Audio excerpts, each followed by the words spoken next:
yeah, so we're supposed to come. Alright. So Snake Eye, we do a walk, spin a roll. Yeah, man. Alright, come, Remy. We done with them in a piece, you know.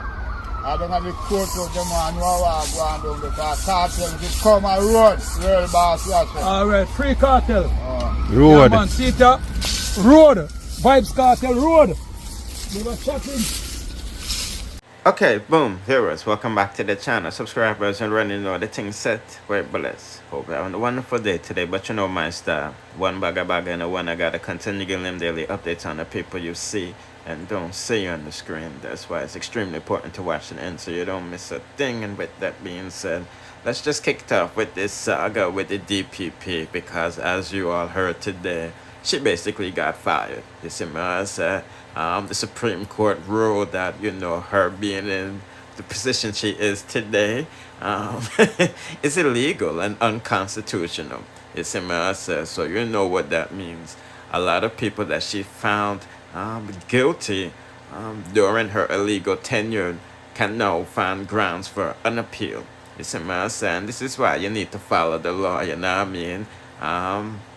You know, Peter Bunting and PHILLIP PaulWell and all of these people was on the case. You see, as you know, the opposition leader, Mark Golden, has responded to the ruling. But before we get into that, people may not gonna lie to you. It seems like L.A. Lewis, Obia, really strong, and people shouldn't be taking him for a joke because he actually made this happen. You see, so let's take a look at him working the magic before April 18th. And then we'll get to Mark Golden and them. And the Snake Eye. Yes, man. How do you do to the angels? Eat the people. Look at it. And the normal thing, people. Yeah, let them chill it. So Paul have to go. Right. DPP have to do. Go. Alright, Snake Eye, see it, wet up it. See it, Jimmy, hold the first pair. Copper, silver now. Alright, blow the rum.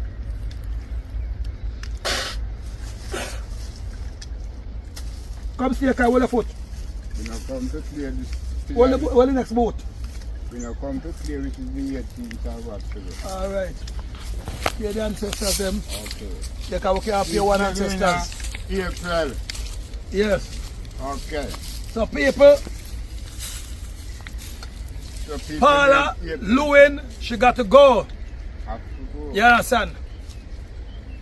Yes, put in the comment section if you heard that. You see what I said, because a few people heard him say April 18th. As you know, this video obviously is done before this day, April 19th. You see what I said? So the powers there with the Maroon General, you see what I said?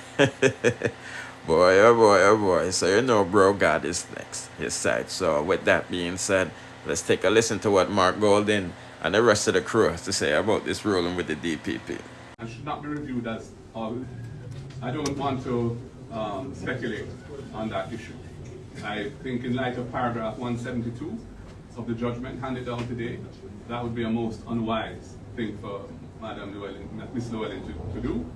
And you know, I hope she doesn't seek to do that. And then just finally, the matter of the Auditor General's reports and the Integrity Commission reports as well. As you've noted, the Speaker of the House has sort of backed away from her initial position.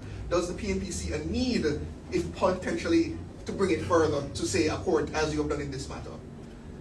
We may well, because the position that was taken in relation to the two reports, the one on the Tax Administration, Jamaica, and the other on the FSC, and her final inclination to table them was as a result of immense pressure that was being brought to do that. She has not said, the Speaker has not said, that the ruling which she gave late last year no longer applies.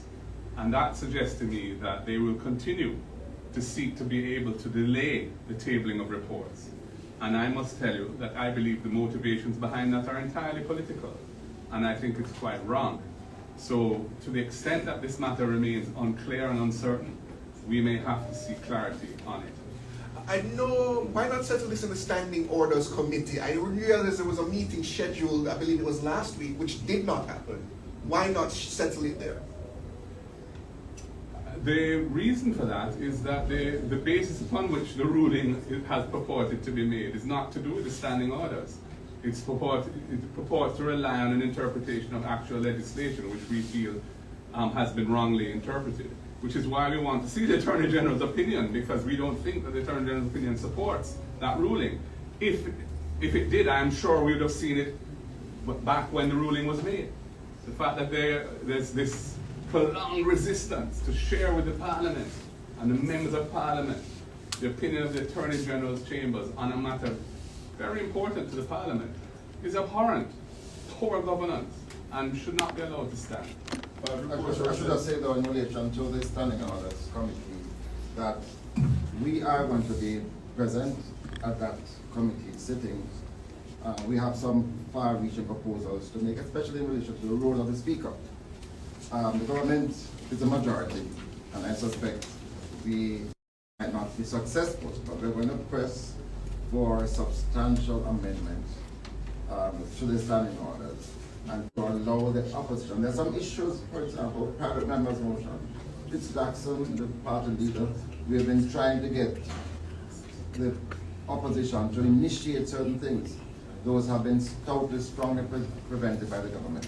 There is a role for the opposition, and I don't believe that enough credence is given, and some changes will have to be made to allow the opposition to have greater say in the running of the Parliament and in advancing legislation to better enable people. Reports were sent to the Parliament this week from the Integrity Commission. Parliament is now on break. What would be the posture of the opposition once Parliament resumes? Parliament has been convened to sit on Tuesday. We will see what happens then. My understanding is that those 5 reports should be tabled. We don't know what the contents of the reports are, what issues they address, but they must be tabled so they become public documents. That's what we require. I would just add to what our leader of opposition business in the House said, that we have impeachment legislation, which was tabled by me as leader of opposition a couple of years ago. It was a JLP manifesto promise to bring impeachment legislation within 180 days of them being elected in 2016. They didn't do it. And after the George Wright affair and the beating of a lady with a stool in a car park, I saw the need to bring it forth, and it has been tabled. I have been seeking to have it referred to a joint select committee so that it can be properly reviewed and public persons of interest or people who have an interest in it can come to Parliament and speak to it so we can have good legislation and a good impeachment procedure. I have been unable to get that bill to move anywhere. Okay, we'll take the final question from TikTok. This person is asking, if the Prime Minister made a request, will you agree on an extension of the DPP's tenure? No, I would not. The Prime Minister has no authority or power to make such a request, and it would be an unlawful act to do so. And certainly on my part, it would be a violation of the Constitution to be a party to any such thing. It is totally unnecessary. There are persons within the office of the DPP who are experienced and competent and diligent, and one of them, and it's not for me to say who that should be, one of those persons should be appointed immediately to act as DPP, and the procedure to appoint a new DPP must also be initiated forthwith. That is what the Constitution requires at this time. Thank you, ladies and gentlemen, and thank you, members of the media. Thank you for your time. All the best. Have a good weekend.